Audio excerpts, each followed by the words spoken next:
time of the pandemic virus spread on planet Earth, a new human species appeared. Corona sapiens. The evolution continues.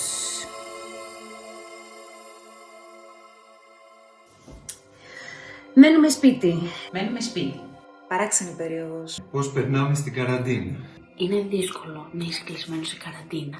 Δεν ακούς τίποτα άλλο παρά μόνο μαυρίλα και απεσιοδοξία. Η πρώτη έννοια με την οποία έχω έρθει σε επαφή είναι η έννοια του χρόνου και του τρόπου ζωής μου μέσα στο χρόνο. Αντιλαμβάνομαι λοιπόν, μάλλον αντιλήφθηκα, τον μηχανιστικό μου εαυτό.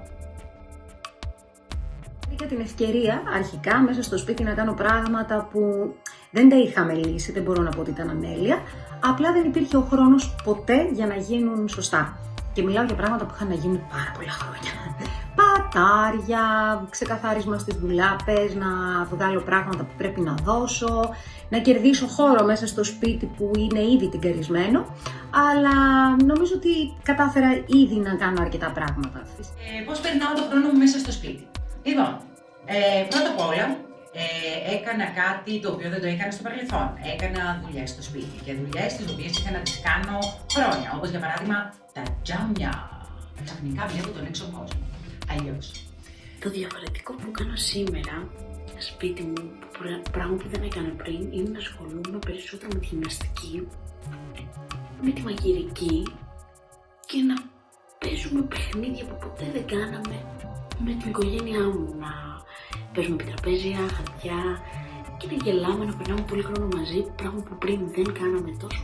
Εγώ στην καραντίνα προσπαθώ να κάνω όσο περισσότερο γίνεται δημιουργικά πράγματα, με την έννοια ότι αξιοποιώ το χρόνο μου για να δω λίγο κάποιες υποχρεώσεις που είχα αφήσει από παλιά. Το πρώτο πράγμα είναι να συνεχίσω ένα βιβλίο που ξεκίνησα πριν νομίζω από ένα χρόνο και έχει να κάνει με την άσκηση στους καλλιτέχνες, στους ηθοποιούς και στους τραγουδιστές. Ποιος είναι δηλαδή ο κατάλληλος τρόπος άσκησης για κάποιον που τραγουδά, για κάποιον που κάνει perform και ασφαλής τρόπος άσκησης. Με τον σύντροφό μου περνάω αρκετές ώρες όπου μαγειρεύουμε, παίζουμε διάφορα παιχνίδια μεταξύ μας, επιτραπέζια και οτιδήποτε με χαρτιά. Μουσική ακούω, αλλά περισσότερο παίζω με τη γυναίκα μου, τραγουδάμε και παίζω εγώ στο πιάνο και έτσι περνάει όμορφα ο χρόνος μας. Και επειδή η γυναίκα μου είναι εξαιρετική μαγείρισα, έχω μπει στη διαδικασία να μάθω να κάνω διάφορες συνταγές και πιστεύω ότι σιγά σιγά θα γίνω και εγώ καλός. Αυτές τις μέρες, με αφορμή μια, πώς το λένε, από το Skype συνέντευξη που έδωσα ζωντανά σε κάποια εκπομπή ενημερωτική, μου ζήτησαν να τραγουδήσω κάτι live. Σκέφτηκα ότι θα είχε πολύ πιο ενδιαφέρον αν το έκανα αυτό συντροφιά με τον Δημήτρη Τσιντέλο, τον άνθρωπο που μοιράζομαι τη ζωή μου εδώ στο σπίτι. Από αυτή τη μικρή πρόβα που κάναμε για αυτή την εκπομπή, μας γεννήθηκε η ιδέα του να φτιάξουμε ένα πρόγραμμα για δύο, με ντουέτα αγαπημένα, και είναι ένας τρόπος όμορφος και δημιουργικός και πολύ ευχάριστος σίγουρα, που περνάμε αυτές τις μέρες αρκετές ώρες απασχολώντας μας με αυτό. Όλο αυτό το καθεστώς με δυσανασχετεί. Όχι επειδή δεν περνάω καλά μέσα στο σπίτι μου, περνάω υπέροχα, θαυμάσια. Προσωπικά διαφωνώ, διότι θεωρώ ότι επομίζομαι εγώ μια ευθύνη, η οποία είναι ευθύνη του κράτους. Θα έπρεπε να έχουν αυτοί τους τρόπους για να μας προστατεύσουν. Η επόμενη μέρα βέβαια δεν θα μας βρει, πιστεύω, ίδιους σε πολλά πράγματα.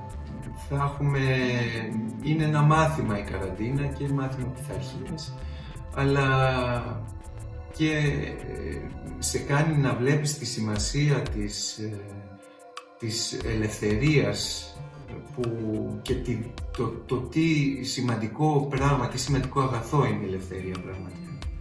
Και όταν αυτοπεριορίζεσαι, ακόμα και όταν δεν στο επιβάλλουνε, υπάρχει πρόβλημα. Υπάρχει δηλαδή, ο άνθρωπος δεν μπορεί να ζει σε ένα χώρο περιορισμένος. Θέλει να είναι ελεύθερος. Θέλει να μπορεί να έχει επαφή με τη φύση, με τους άλλους ανθρώπους κυρίως. Όμως, ακόμα και σε ένα χρυσό κλουβί, αν σε κλείσουν, πάλι δεν είσαι ευτυχισμένος. Πόσο μάλλον όταν το κλουβί στην εποχή μας κιόλας δεν είναι καν χρυσό. Δεν μπορώ να πω ότι δεν έχω ζοριστεί. Έχω ζοριστεί και μάλιστα πολύ. Δεν βαριέμαι, δεν φοβάμαι, δεν αγωνιώ για το μετά, γιατί πιστεύω πως όλα θα πάνε καλά. Είμαι πολύ αισιόδοξη με όλο αυτό που μας έχει συμβεί.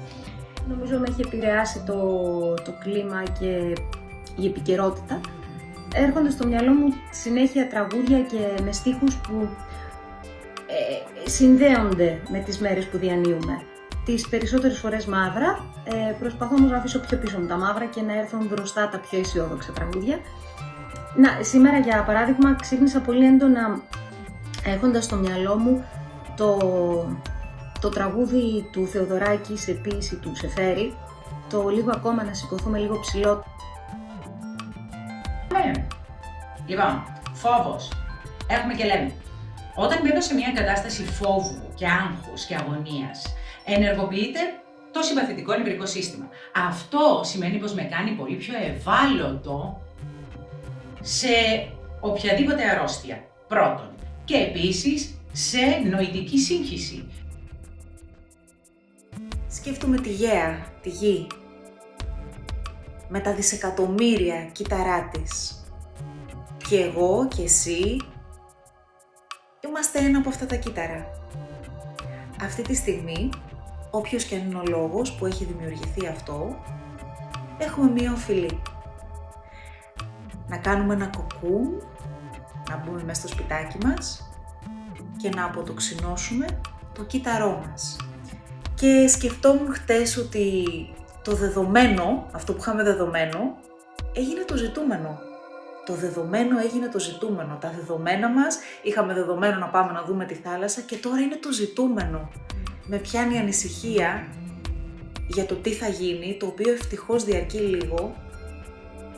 Επιστρέφω στον εαυτό και τον ρωτώ πώς νιώθει. Παύση στη μουσική είναι ζωτική σημασίας. Παύση λοιπόν μέχρι νεοτέρας.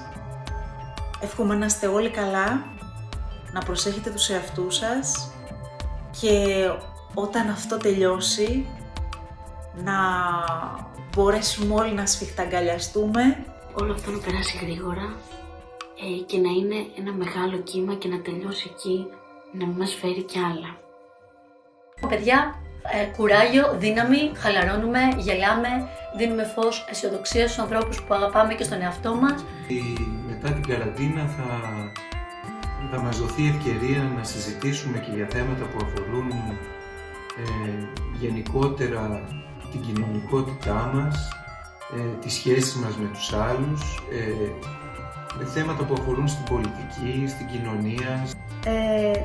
Ας προσπαθήσουμε να κρατήσουμε το ηθικό μας ψηλά, το χαμόγελό μας, την ψυχή μας ανοιχτή και να κρατήσουμε την αισιοδοξία μας, την υπομονή μας, την ψυχραιμία μας και την ευγένειά μας. Τι θα κάνω σε περίπτωση που δεν αντέξω τον εγκλωβισμό? Θα δραπετεύσω.